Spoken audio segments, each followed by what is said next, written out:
When rain poured through bombed-out ceilings, survival began in the bedroom.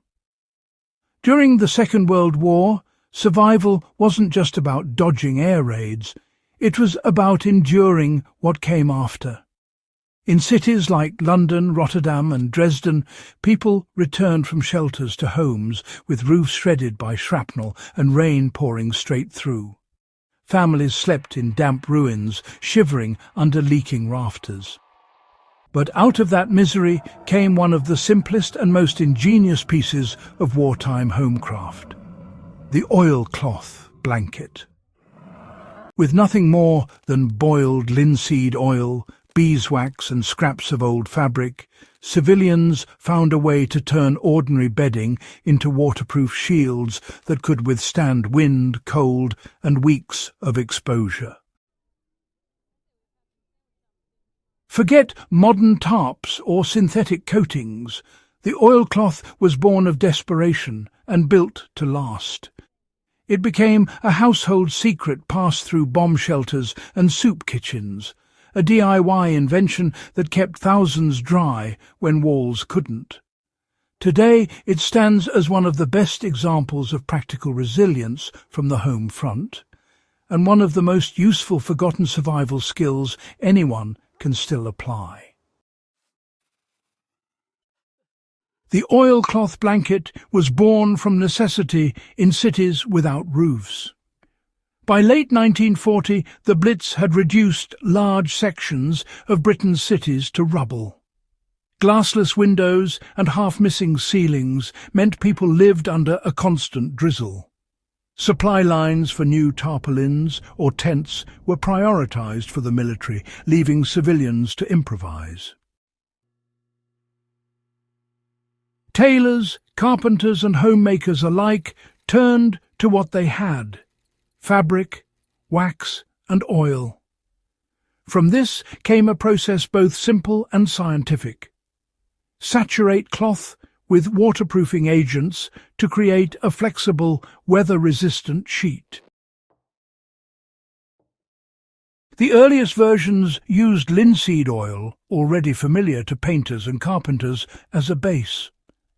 When heated gently and mixed with beeswax, it could soak into cotton or linen, harden on cooling and repel water for months. Housewives applied it to bedsheets, curtain remnants, even flour sacks. Once treated and dried, the cloths were spread over bedding or nailed beneath broken ceilings to form makeshift waterproof shelters. Some even doubled as outdoor covers to protect firewood or bicycles from the rain. This innovation wasn't taught by the government. It spread by rumour and practice, neighbourhood to neighbourhood, until nearly every household knew someone who could make one. It was a small piece of empowerment in a world that offered little else. The process combined chemistry, patience and instinct. The recipe for an oilcloth blanket was remarkably accessible. Linseed oil was sold in every hardware shop as a wood treatment, and beeswax was available from candle remnants or local apiarists. The process began by heating the oil gently, never to boiling, to thin its consistency. Then came the beeswax, grated or shaved, slowly melted into the oil until the mixture thickened slightly, forming a golden, resinous liquid. The cloth, often washed linen or cotton, was laid flat and stretched over boards or hung taut on a line. Using rags or brushes, the mixture was applied evenly, layer by layer, working it into the fibres until every inch was saturated. Once coated, the fabric was left to cure, sometimes for several days, until the surface lost its tackiness and gained a leathery finish. The key was balance. Too much oil, and the cloth remained sticky and smelled of linseed for weeks. Too little, and water would seep through. When perfected, the result was extraordinary. A flexible, weatherproof sheet that could turn any mattress into a dry refuge, even beneath a roof full of holes. For those wanting to replicate this today, the steps remain largely the same. Work outdoors or in a ventilated space as linseed oil releases fumes during curing. Mix 1 part melted beeswax to 4 parts boiled linseed oil, stir until uniform, and brush onto clean fabric in thin layers. Let it dry for 48 to 72 hours in warm air. Once finished, it can serve as a tarp, bed cover, or even ground sheet, still just as effective now as it was 80 years ago. What made the Second World War oilcloth so effective wasn't just its coating, it was its molecular balance, you see. Beeswax, unlike synthetic sealants, doesn't fully seal fabric pores. Instead, it creates these microscopic honeycomb patterns within the fibres, which honestly allows trapped moisture to escape while blocking external water. This meant the blanket stayed dry without suffocating sleepers beneath it. Soldiers returning home from the front often adopted similar techniques for field shelters and tent repairs, using waxed sheets instead of military canvas. Some British commandos even waterproofed maps and bandages this way, folding oil-treated linen into survival packs. The chemistry of it was pure practicality. Natural oils filled the fibres, wax stabilized them, and oxygen cured the surface into a semi-rigid barrier.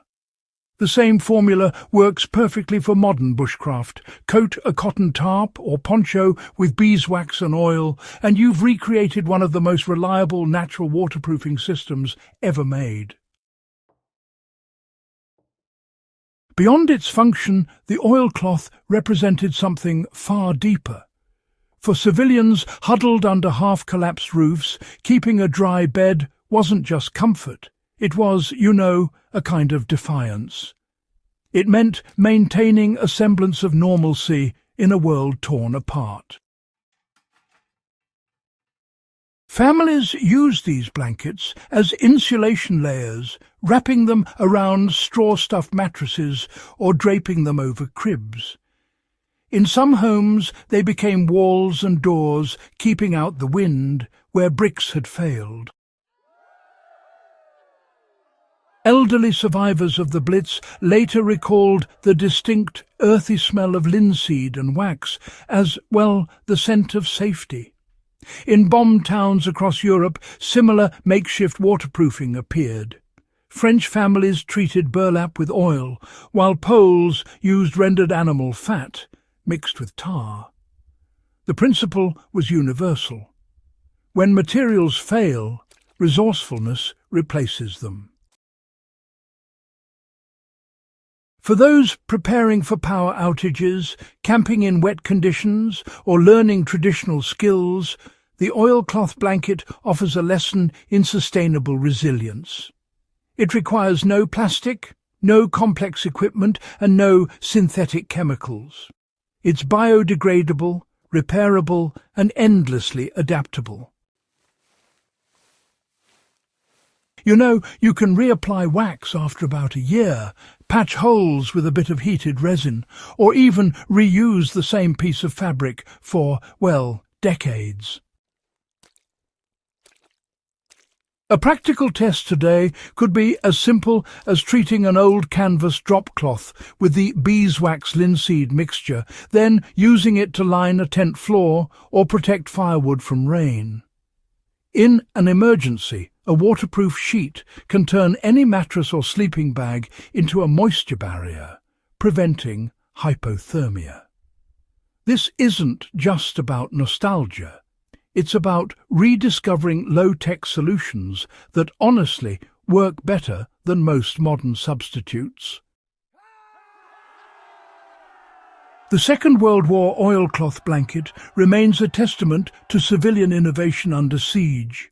It was built not in factories but in kitchens, painted onto cloth by the hands of those who refused to surrender to the elements. Its strength came from simplicity, from the chemistry of nature combined with human perseverance. If this kind of forgotten ingenuity inspires you, if you value the lessons of endurance hidden in ordinary materials, then make sure to subscribe to In the Beginning. Share this episode with someone who appreciates real history, the kind you can touch, build, and learn from. Because the past doesn't just tell stories, it hands us the tools to survive when the world falls apart again.